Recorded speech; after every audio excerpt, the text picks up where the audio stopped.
Hello everyone, this is Christian here, and I'm back with another palm species review, and this one here is Satakentia liukiuiensis. Now I'll start with how the name was derived. Back in what I want to say the 50s or 60s, sorry about we're on a main road here, I'm trying to do this actually at a time of day in the evening where this road is not as busy, so if it gets a little bit loud I apologize.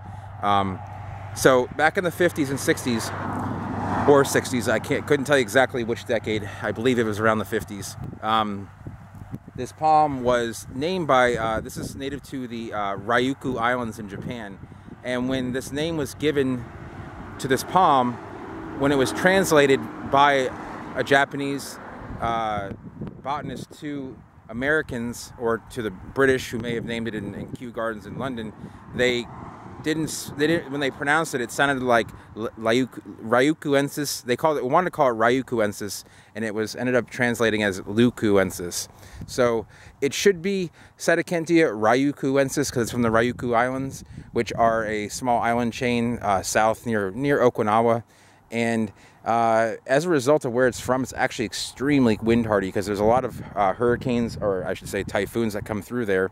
And I can actually take this leaf, if I could reach up there, and bend that leaf all the way back to the crown shaft, and it would not break. They're extremely tough plants. They grow on rocky cliffs on those islands, so they have a lot of coastal exposure, a lot of wind, and they're a beautiful plant. I'm gonna get up a little bit closer here and get out of this right away, which don't want to get run down by a truck.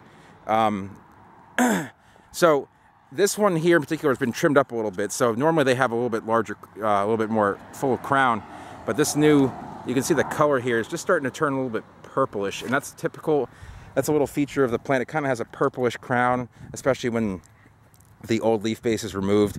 These are so tough I can't even remove that leaf base. It's like trying to tear off a piece of leather. So you leave it, just leave it there. Now trimming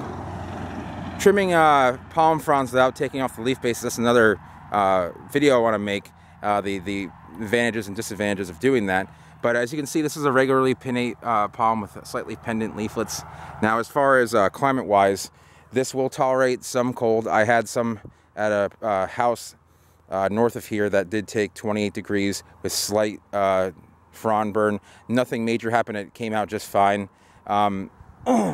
So, you know, it'll take small cold snaps, small, you know, light freezes, light to maybe moderate freezes. We'll probably survive that. It may go down as low as 25, but I wouldn't try and test it if you're trying to have a specimen. And they like full sun. They will grow in shade, but they won't grow nearly as fast, and they won't get nearly as fat. So, you know, for the beefiest plant, you're going to want full sun. And they like a lot of water, and they like good drainage. They grow on rocky, cliffs on the Ryukyu Islands, so therefore they kind of just have rocks that just kind of drain the water right through. Their roots are extremely tough, and they grab right under those rocks. And it's typical of many palms that are native to coastal areas. They have these really gnarly roots that just kind of just contract onto these rocks, and they just become part of the rock almost. So anyways, that's a little bit of a review on Satakentia. The best thing to call it is just Satakentia. Most people call it that because it's a monotypic genus. There is no other Satakentia but this one. So anyway, I hope you enjoyed this video. If you did, give it a thumbs up, and leave a comment below if you have any other questions about Satakentias, and subscribe if you want to watch more videos like this. I'm going to be putting up a number of these in the coming days and weeks. So anyways, have a nice weekend.